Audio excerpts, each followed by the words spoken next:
Welcome to this video. My name is Ivania Acosta, and today we will explore how language is much more than a communication code. It's essentially a social identity. To begin, we must define our field.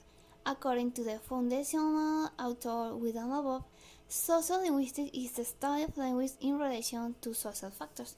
The golden rule here is that language is not just a tool, it's a mark of identity.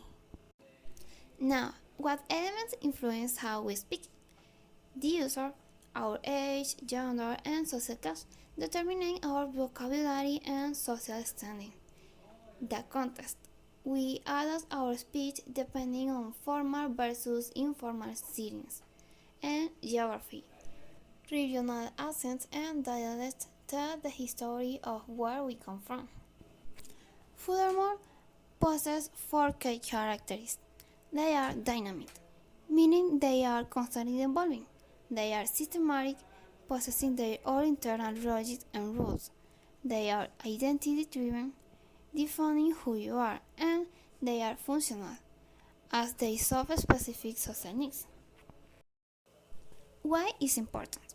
In the context of English as a foreign language, sociolinguistics is vital. It's not enough to learn grammar.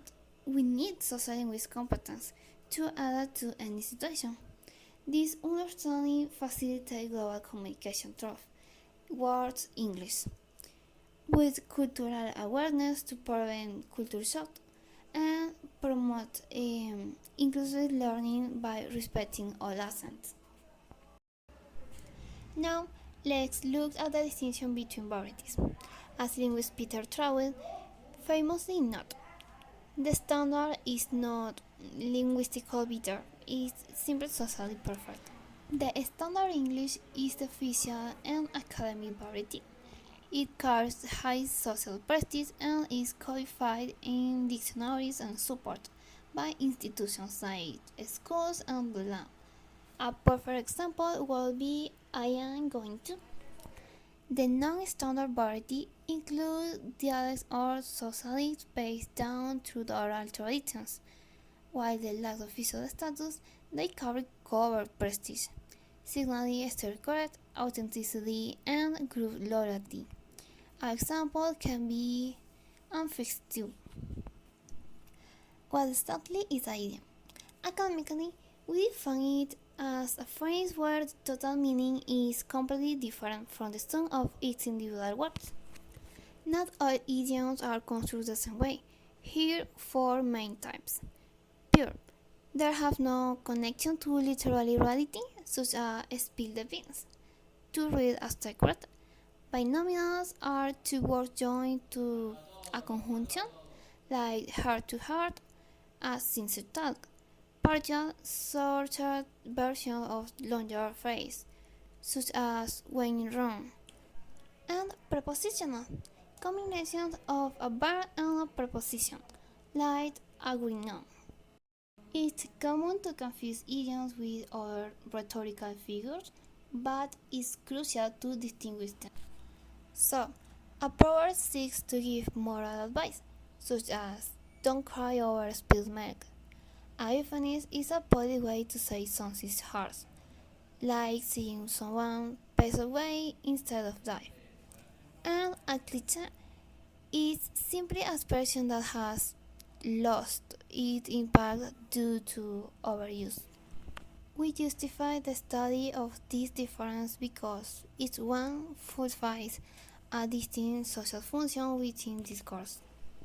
So you should have the question about why do we use idioms if they can be so confused? It's because mastering them is the hallmark of fluency. They all are widely understood meaning within a specific culture or region, and they respond to 3 essential needs: the creativity, the identity, and the culture. Let's look at some of the most common examples you will encounter in the English-speaking world. If someone says they feel under the weather, they mean they are feeling sick.